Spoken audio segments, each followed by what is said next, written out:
Sorry for the interruption. Coming Up is a podcast brought to you by the dedicated and diverse volunteers at 3CR. Our podcasts are community-powered, and for the month of June, we're asking listeners to donate to the station to help keep us going. We rely on the generous donations of the community to survive. Go to 3cr.org.au/donate and show your support for community-owned and community-run media. Happy listening.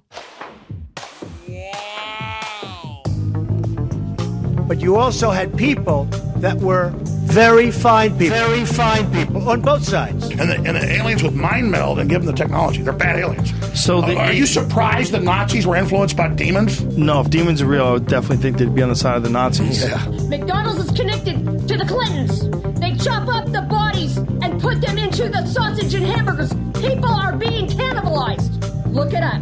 And I'm watching CNN talk about this as violent white nationalist protests. We have done everything in our power to keep this peaceful, you know? It's Pepe's become kind of a symbol. Good afternoon, gentle listeners, and welcome to Yeah Nah Pasaran, a show about fascism and its gravediggers. I'm Cam Smith. I'm Andy Fleming.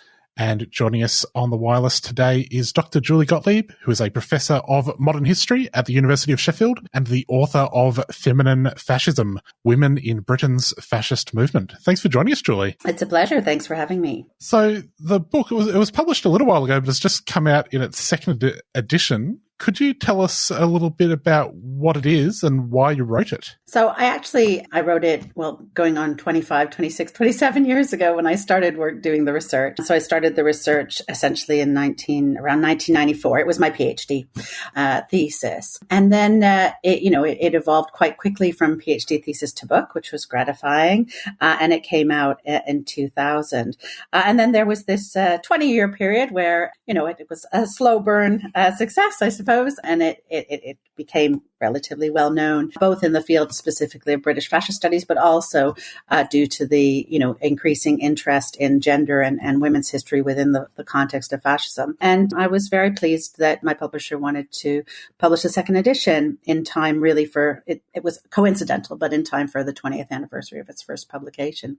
But it was a very different moment when I started doing that research, a very different historical moment in the mid-1990s when I was working on this in a number of ways. First of all, a few of the people who were the subjects of my research were still alive and kicking about. And I was able to make contact with them, and that raised some interesting and kind of difficult issues as well. But from the point of view of research, it was enriching. Although I did have some personal and ethical dilemmas dealing directly with those who had been activists in the 30s, fascist activists in the 30s.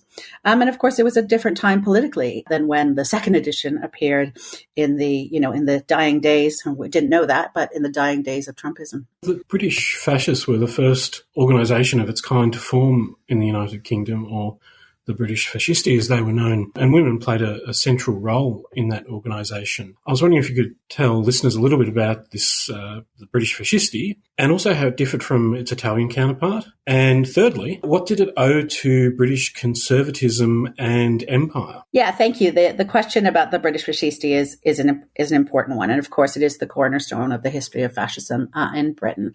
And what is absolutely counterintuitive is that organisation, the British Fascisti, is formed in May 1923 by a woman and by a young woman. Rothal Lintorn Orman. She had been very much wedded to the idea of empire and to, imperial kind of grandeur and thinking. She had kind of cut her teeth in imperial organizations. She had been one of the kind of leading and pioneering women in the Girl Guide, or what was then the Girl Scouts movement before the First World War.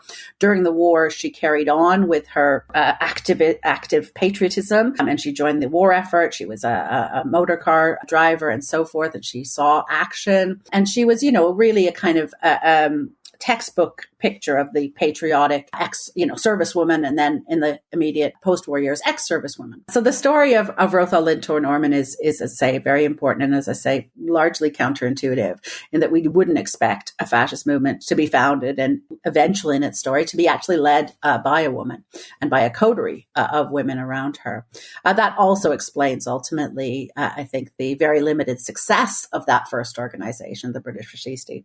But it was while she was the apocryphal story, the myth is that while she was weeding in her Somerset kitchen garden, and she had just read the news and she found out that the Socialist Party or the Labour Party had sent a delegation to an international conference in Hamburg.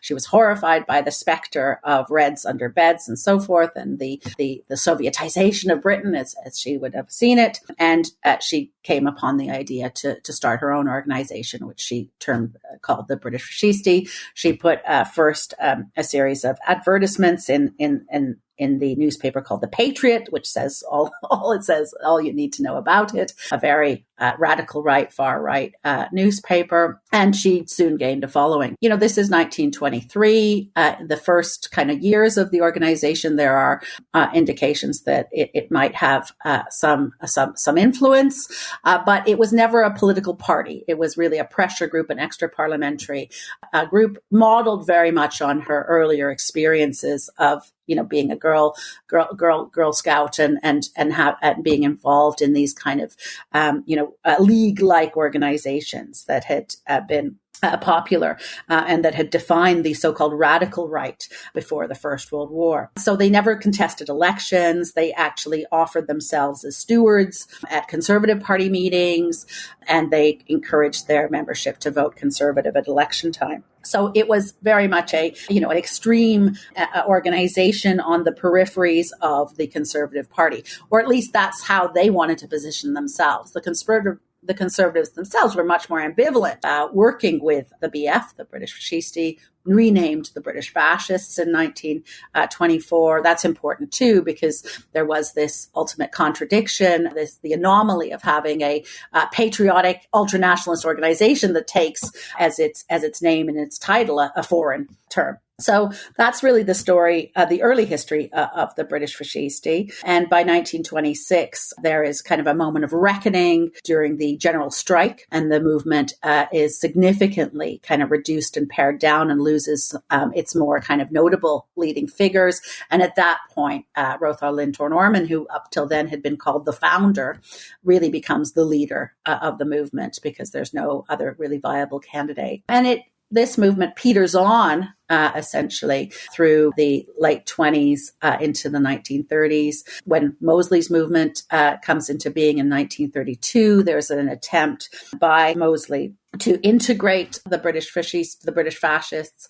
They don't want to be integrated. They want to maintain their independence. And then in 1935, the movement has completely kind of withered away. And sadly, Rothal Lintor Norman died in 1935. And I say sadly because she was only 40 years old. And we know that, she was suffering from alcohol and drug addiction. And, there is a case to be made that she is possibly a good example of a woman who suffered from what we today would call PTSD, kind of the impact, and I'm not sure how clinical we can be about this, but certainly the trauma of war, the kind of the idea of shell shock might well have triggered her other problems and mental illness and addiction. So it's a rich story, rich from the point of view of gender history, of women's history. But also it really makes British fascism much more distinctive and in many ways more unique in comparison to continental examples. What was the attraction of fascism to the women who had emerged from the suffragette movement? Well, thank you. And that's a really important question. And, that issue and those stories get an awful lot of attention for probably quite obvious reasons. But we must be very careful there because, yes, as you say, there were a handful of women whose trajectory was from militant suffragism, from being suffragettes, being active members of Pankhurst's Women's Social and Political Union before the war, to fascism. and to Mosley's fascism in the 1930s. But let's remember how many there were. There were 3. We're not talking even about a handful. We're talking about 3. So these are 3 stories which, in the larger scheme of things are clearly kind of aberrations and very much outside the norm. These 3 women, each of their stories is, important and fascinating and reveals some important dynamics, problematizes gender politics and politics in general in this period. So I think in and of themselves, each of these stories and the 3 of them together are important, give us real insight into, the complexity of political and gender history and gender politics in the period. But again, I'll say it, to for even more emphasis, there were only 3. Now, these 3 women are Mary Richardson, who was already notorious because she had already had an important kind of nickname, a Slasher Mary. In 1914, she'd walked into the National Gallery in London and she slashed Velázquez's painting of the Rokeby Venus. And this, of course, was front page news at the time, a great suffragette outrage, as it would have been portrayed at the moment. And she had done this in order to draw attention to the fact that Mrs. Pankhurst, Emmeline Pankhurst, was being held in prison in Scotland. And she wanted, obviously, to draw attention to this and to force her release. She then went on to other types of political activism and during the war, after the war, and then she did stand as a candidate for parliament, didn't get anywhere with that. And by the late 20s, early 30s, she's looking for different political answers to her questions. And she joins for a moment Mosley's New Party. And then in 1934, she comes out as a member of the British Union of Fascists and quickly is taken on, given, roles of responsibility and very public facing roles. So she becomes for a short time leader of the women's section. So she's a real poster child for the BUF. It's a real coup to get someone who already has this reputation and this kind of this public profile to lead their women's section. Let us remember that Mary Richardson doesn't stay in this position very long. By 1935, she's left the movement, and we know from other sources because she just disappears from the Black Shirt Press. But we know from other sources that one of the main reasons that she left, one was because there was personal conflict between her and other leadership figures, including Maud Mosley, Oswald Mosley's mother, who seemed to be quite involved in interfering in the politics of the movement. But most importantly, Mary Richardson claimed that she left because she didn't think that the BUF's promises about what they would provide for women and they were unfounded and hypocritical. So she left for feminist reasons, if you like. But then there were 2 other figures whose story is very different. Certainly in the, they don't leave. They're there till the bitter end. First is Nora Elam, who had been a militant suffragette before the war. During the war, she moves already very much to the right. She moves, to the right, to the far right. And this is a pattern that this is alongside a handful of suffragette leaders who take this kind of patriotic turning, this ultra-patriotic turning. And we shouldn't forget that the two figures to take exactly that direction of travel are none other than Emmeline and Christabel Pankhurst. The WSPU, the Women's Social and Political Union, its roots were in the socialist movement, in the Independent Labour Party. But, radicalization, and for a number of reasons, we see that, by the war, at least Emmeline and Christabel, Sylvia, Emmeline's other most prominent daughter, takes the opposite direction of travel and moves on to the Communist Party in the 30s, more to socialism and very explicitly to anti-fascism. And then, of course, there's the Australian story, Adela Pankhurst as well. But in any case, the Adela and Sylvia are not taking this route in the war. It is Emmeline and her favorite daughter, Christabel, who do. And they become increasingly ready to work with the government and offer their services to the government. They oppose strikes and they become essentially propagandists for strike breaking. And Nora Elam joins them on that journey and goes even further. She also stands for Parliament in 1918, the first time that women have the right to put themselves up as parliamentary candidates. She doesn't win, but her platform is obnoxiously extremist, anti-German, xenophobic, and so forth. So a real foretaste of what is to come in her political kind of journey. And then she joins the British Union of Fascists, and she's there till the bitter end. And her story is also interesting insofar as a suffragette, she had committed militant acts, and she'd ended up in Holloway prison as suffragette, as many suffragettes did. And in 1940, she's arrested or detained under Defense Regulation 18B1A, and she ends up in Holloway prison again.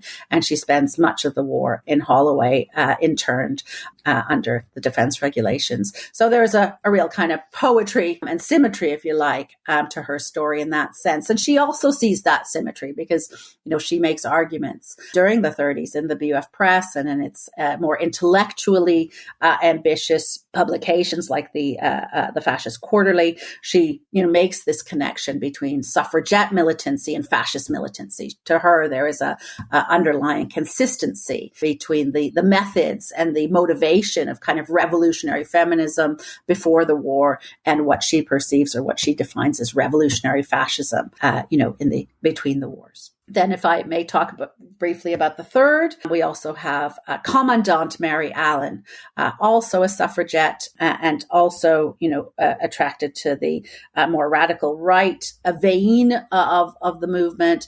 And especially, she actually had connections with Rothal Lintorn Orman, both personal connections, but, they were very similar in their ideas of what women should be. Mary Allen was a co-founder of the Women's Police movement during the First World War, and she spent the rest of the 20s and 30s going around the world advocating for the inclusion of women in police services, and she was herself called Commandant Mary Allen, self-styled, and then then she was flirting with the fascist movement throughout the 20s and 30s, but she comes out as a member of the British Union in 1940 and claims that she's throwing in her lot with Mosley by that stage because she's in agreement with their anti-war policy. You're listening to 3CR 855 AM, 3cr.org.au and 3CR Digital on your DAB radio. We're currently talking to Professor Julie Gottlieb about feminine fascism. The title of the book is Feminine Fascism. Can you explain why you would term it or title the book that as opposed to fascist feminism? What's the importance of that distinction? Well, thank you for that question. And it's a really, really fundamental one. I could have titled it Feminist Fascism. I would have sold a lot more copies, I'm sure, because there would have been an appetite on various points of the political spectrum and something as provocative and really kind of pushing people's buttons as that kind of title would have been. But it was, I thought, completely wouldn't reflect what I was trying to say. It was contradictory to my core arguments. My core arguments are that, we can think about women's political activism outside the framework of our understanding or our current definitions, or even contemporary definitions, contemporary to the 1930s, contemporary definitions of feminism. Feminism is ultimately, and certainly, going back to the 20s and 30s, it was a minority position. It had become much more mainstream. And, after the successes of the suffrage movement, and the granting of partial women's enfranchisement in 1918, and then in 1928, the equal franchise. This is, of course, in Britain. Feminism had become kind of almost a moot point because, the main goals of the feminist movement had been achieved. But at the same time, that women became activists in all kinds of other political contexts, and they had an ambivalent, often, relationship with the whole notion and ideology and the kind of strategies of feminism or of suffragism and how it evolved later. So, but by the 1920s and 1930s, there was still an active and vibrant feminist movement, but a much pared down one in any case. And where women's politics was really happening was outside of the smaller kind of ginger group feminist associations and organizations like the NUSEC, the National Union of Societies for Equal Suffrage, for instance.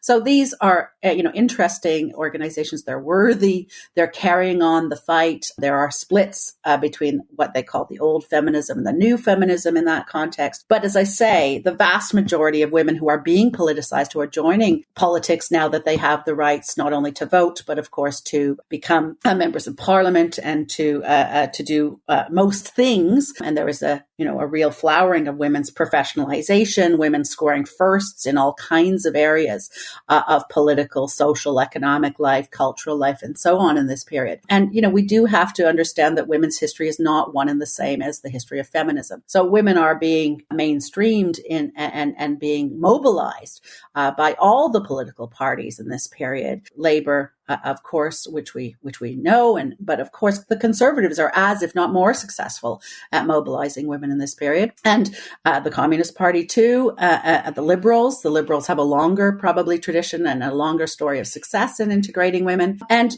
the fascists are no different in that sense. And, this is women's politics, not necessarily in the framework, but, in concentric circles around ideas of kind of feminist mobilization. How did the participation rate of women in groups like Mosley's Black Shirts compare with other parties across the political spectrum? Yes, and that it is a really important question because it gives us some important, comparative perspective there.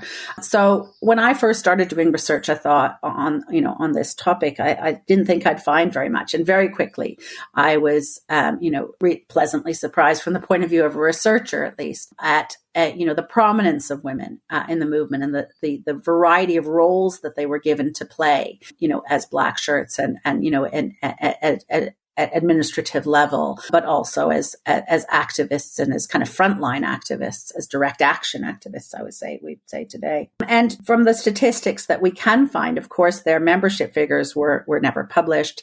They were kept secret. And if there were records of this, they were probably destroyed either by the movement itself or by when documents were collected. But we do know from various figures, we get a picture that actually women represented about 25% of BUF participants, and those who were marching, those who were stewards at meetings, those who were participating in public events.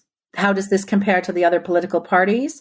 Well, hard to tell in a sense. I mean, each of the political parties has, in the post-war period with women's enfranchisement, they spruce up their women's sections and they work hard to recruit women and to mobilize women. And they have considerable success. As I probably indicated already, the Conservative Party is very successful. By the late 1920s, the Conservative Party is eager to recruit more men because it's done so well amongst women, certainly, as party workers and so on. But what is interesting about the British Union of Fascists is that in 1935, after the general election of that year, it starts to announce its prospective parliamentary candidates. So this is after the 1935 general election. And of course, there was another general election expected around 1940, which we understand why that never took place. So none of these prospective parliamentary candidates had their chance to run a campaign. But 100 prospective, fascist prospective parliamentary candidates were announced. And amongst this 100 were 10 women. So easy maths, even for me, 10% of their candidates were women. So that was better than any of the other, that percentage, that ratio was better than any of the other mainstream political parties at the time. So, this is an indication of something. This is an indication of paying at least lip service, if not more, to the idea that women can find their political home in the fascist movement. And, they exploited that message to the hilt. And, it is key to much of their own kind of propaganda and their kind of self-description, self-deception about where they stand on the position of women in society and in the political system. One of the unifying factors that seems to have driven a number of women, and obviously men, to join the fascist movement in the interwar period is a reaction to the trauma of the First World War and also the Red Menace as it was manifested in things like the 1926 general strike. What do you think was what were the factors that drove women in particular to join the fascist movement during this period? The question of motivation is a vital one, and one that will fascinate us as historians, as psychologists, as psychohistorians, sociologists, and so forth. And, I think there are certain patterns, but at the same time, there are more patterns than we might expect. A lot of the women, first of all, the membership profile amongst women is quite diverse. I mean, there were stereotypes of membership that a number of commentators and critics kind of identified at the time, but we have to break those down, and those can easily be problematized. And one of the things that I did in Feminine Fascism was that I provided a who's who at the back, which, where I was, recording everything I could find at the time. This was pre kind of at Excel days, but, I had potted biographies as best I could, at least, of, a range, the range of women that I found. And, there were women who appear as prominent, who take active roles in the movement across class lines, across regionally diverse, definitely generationally diverse, and also politically diverse. So many of them take unexpected routes. There are, a fair number who come via the Conservative Party, and some who actually stay, who hold joint membership in the Conservative Party and the Fascist Party. Someone like the Countess Down, she never, relinquished her membership and her role as a Conservative, and still remained a prominent member of the British Union of Fascists. But then there were young women, someone like Olive Hawkes, an interesting figure for your listeners, I think, because she ended her days in Perth in Australia. Her profile is very different. She was a very young woman when she joined, in her teens. And by the, outbreak of war, she emerges as leader of the women's section. And she was as staunch as they came, probably from a kind of lower middle class background, and very, full of aspiration. And she was a writer. She wrote for the BUF Press in the first instance. And then during the war, she was interned, and she was interned amongst the longest of those who were interned. So she really was in no mood to repent or to change her ways. And after the war, we lose track of her for a couple of years, and then she comes back, into public life, if you like, as a novelist. And no one mentions that only a couple of years ago she was in prison as a fascist. And then we lose her again after she writes about 3 novels. She also writes a self-help book together with someone called Eustace Chesser, who is a well-known psychoanalyst and kind of popular writes a lot of popular psychology. And she partners up with him. And I believe that partnership was more than professional as well. And they write this kind of self-help book for young women. And then she disappears again, only to be tracked down by a very determined researcher, someone called Geoffrey Walder, who found that she had, remarried, had children, moved to Perth, and then just died alone in Perth in about the mid-1990s. So, her, again, not clear what happened to her politically after the war. I mean, she was the most devoted fascist. She really lived the life of a black shirt in every way possible. And then she kind of has this second and third kind of coming, or second or third kind of the many lives of Olive Hawkes might be a way of putting it. So, but again, her story is a good example of the range of women who were attracted to the movement. One theme that I think runs through the book is, or there's an insistence that the women who participated not be viewed as victims. They made choices to participate in fascist politics, and yet it seems counterintuitive that women would voluntarily and fulsomely participate in an ideology and a movement that is generally understood as being patriarchal. I'm wondering if you could just offer a few comments on that seeming contradiction. Sure, thank you. And that is one of the key dynamics of the book and of the study. And I stress that women had agency, and they had agency especially in the British context, in the context of British movement. And it's not easy. It's a false comparison to pit, British fascist women against women in Nazi Germany or women in fascist Italy, where they had no choice, where, they some of them might have been absolutely devoted Nazis and fascists, but ultimately, they they were working within the context of a regime. So in Britain, it is a movement that is on the peripheries, that is considered, increasingly as the time goes on, an outsider movement. They're considered political pariahs. Moves are made against them by the government as much as possible to stem the tide. So to actually come out, if you like, in a movement like this, to devote yourself to this, to attach yourself to such a movement, is a sign of some kind of radicalism, rebelliousness at the least. And there's a really kind of vividly illustrative anecdote by one former member who says we weren't just tea makers, and that the point is that when I joined the movement, I was making a striking statement about independence, independent thinking, thinking for myself, and not just following the mainstream. So in that sense, women do feel that they are expressing their independence, going against the grain, and there's a certain pride. Feminist pride, not necessarily, but a pride in themselves to be, taking this much more provocative, much more dangerous stance. I'm not celebrating that, and that's the important difference about what one could do. If I'd called it feminist fascism, there would be a suggestion that I was celebrating that kind of independence. I wasn't. I was just identifying it. In any case, I don't think that, it's easy to talk about or to just kind of dismiss women's activism as some kind of moment of false consciousness. I think that's reductive, and it really misses the point of the variety of ways in which women, like any other, group or minority, express themselves politically. So, I do think, and we have so many contemporary examples that it doesn't bear it will be hopefully convincing. There are, countless women who have rejected feminism or the progressive version of feminism and still seek a public voice and a place in the public sphere. And I think we have to see fascist women in the 1930s as precursors, as foremothers of figures like Marine Le Pen or and many, many others. I was wondering if there was a specifically feminist response to feminine fascism. Was there any way? How did the self-described feminists of the period respond to fascism, and how did they respond to women's participation in the fascist movement?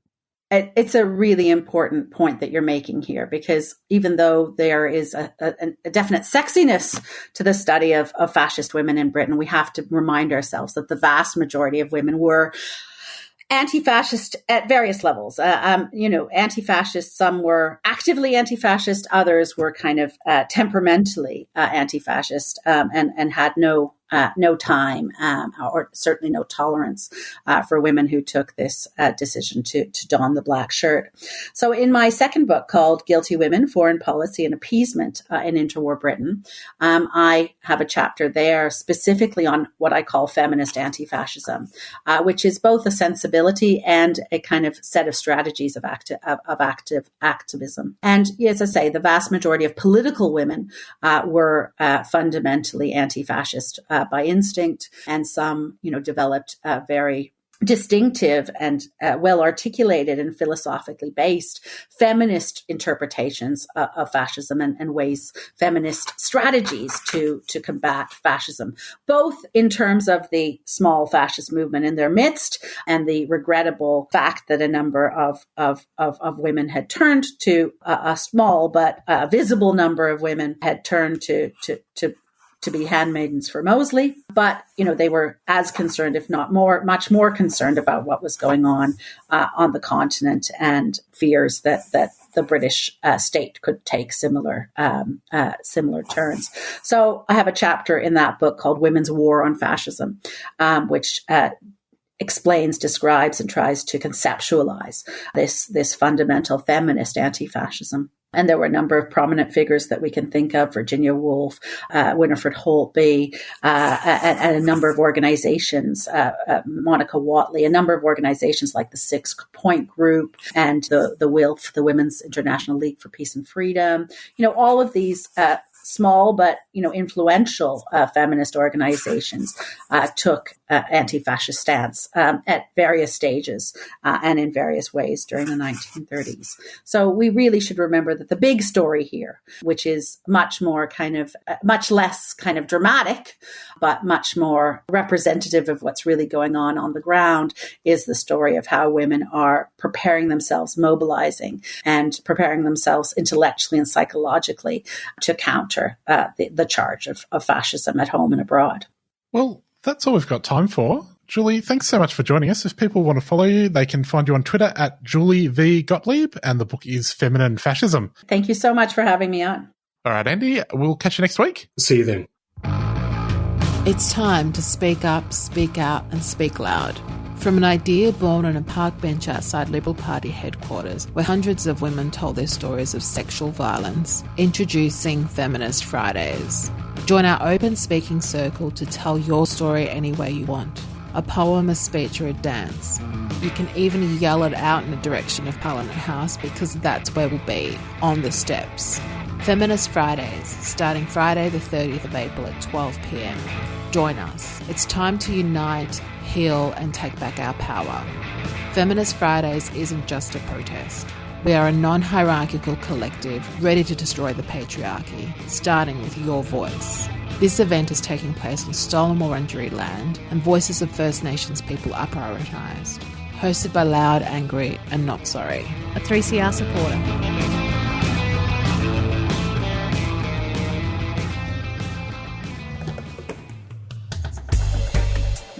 3CR Radiothon. Show your support during June 2021. So it's up to us, the people. We need a treaty in this country. We need the end to the war in this country. And the only way we can do that is through a peace treaty. Not the one you see in Victoria, not the one you see in Queensland, not the one you see in the Northern Territory, because they talk treaty and still lock our people up. They still kill our people. They still desecrate our land and our water. A treaty means peace. A treaty means equality. And a treaty means justice. Thank you.